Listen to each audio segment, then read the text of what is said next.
Bapak, Ibu guru dan karyawan, peserta didik kelas 10 sampai 12 dan orang tua wali yang berbahagia.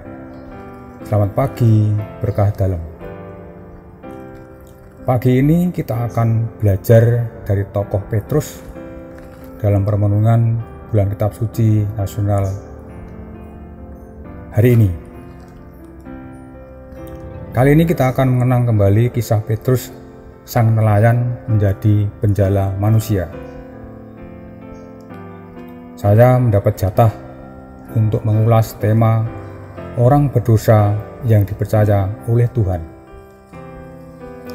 Dengan suasana sejuk dan rindang di kampus biru SMA Pantur Santo Yosef Surakarta, kita akan melihat kisah Petrus, merenungkan dan meneladani sikap Petrus. Mari kita hening sejenak.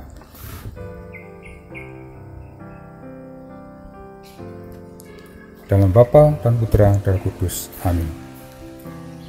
Ya Allah yang Maha Rahim, kami bersyukur atas kasih setiamu yang senantiasa menyertai kami, khususnya di saat kami berada dalam kesulitan hidup.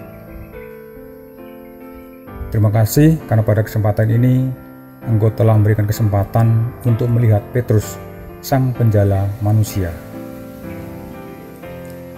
Kami hendak membaca dan merenungkan sabdamu.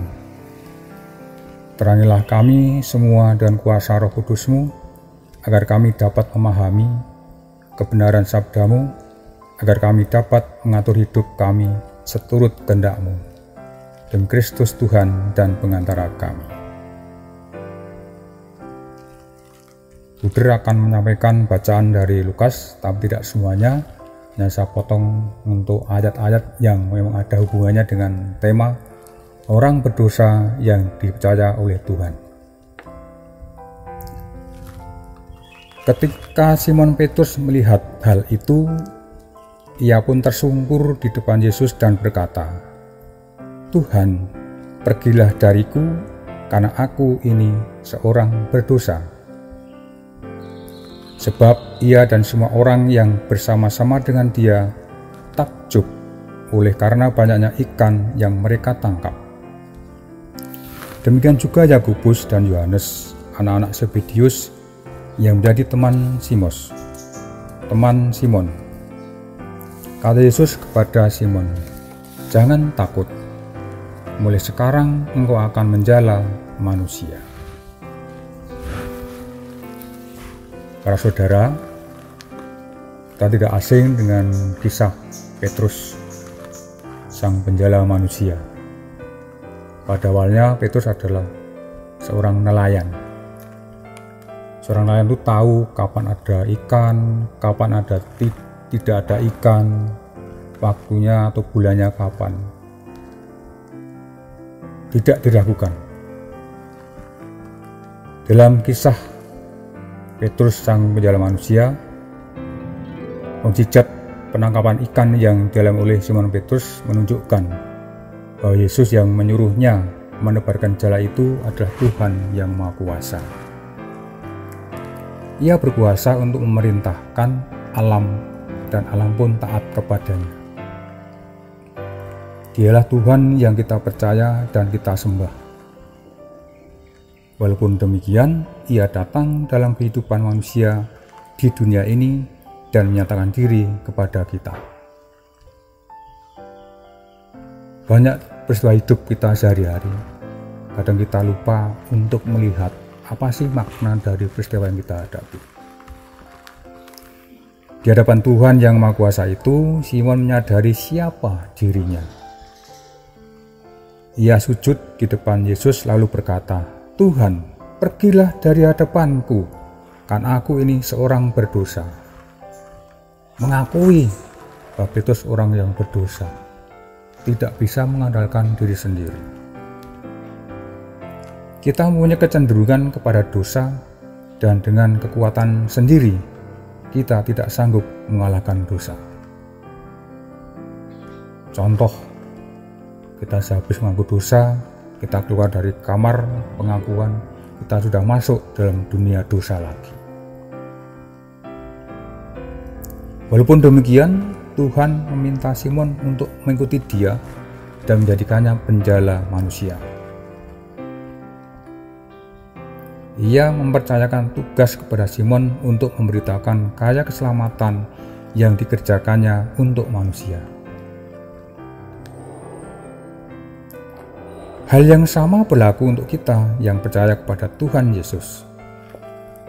Sekalipun kita adalah orang yang berdosa, Tuhan telah memanggil kita untuk mengikutinya dan mempercayakan tugas untuk memberitakan kasih Allah yang menghendaki keselamatan manusia. Kembali pada who am I, siapa diriku di hadapan Tuhan. Kita tidak bisa mengandalkan kekuatan sendiri, kita harus mengandalkan kekuatan Allah.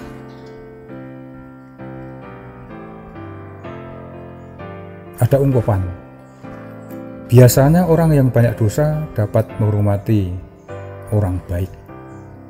Namun orang yang merasa baik biasanya tidak pernah menghormati orang jelek. Ini banyak terjadi di lingkungan masyarakat, keluarga, dunia pendidikan, bahkan di antara peserta didik sendiri. Nggak sadar, kita merasa suci, merasa hebat, paling baik. Dan biasanya orang yang berdosa menyadari kita berdosa akan lebih mudah untuk memaafkan dan minta maaf. Tapi orang sombong, merasa hebat, merasa pandai, sangat sulit untuk mengakui bahasa itu punya kelemahan. Kita mau yang mana?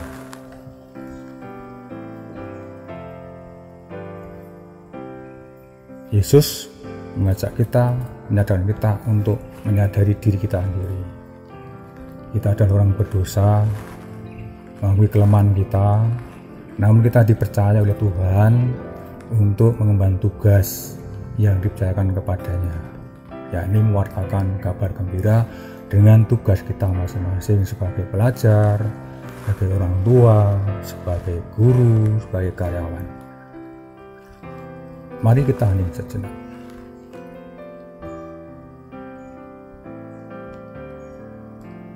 Kita akhiri pertemuan ini dengan doa penutup.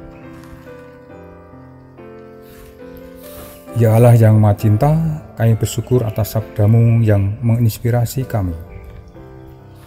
Bantulah kami selalu dengan kuasa Roh Kudus-Mu, agar kami dapat mengenali diri kami di hadapan-Mu dan berani mempersembahkan hidup kami untuk kerajaan-Mu. Ingatkanlah kami bahwa dalam keberdosaan kami sekalipun, Engkau tetap merangkul kami dan mempercayakan kami untuk melakukan kehendak-Mu dan Kristus Tuhan kami. Dalam Bapa dan Putra dan Kudus. Amin. Sekian renungan dari saya. Selamat beraktivitas. Tuhan memberkati. Berkah dalam. Bye-bye.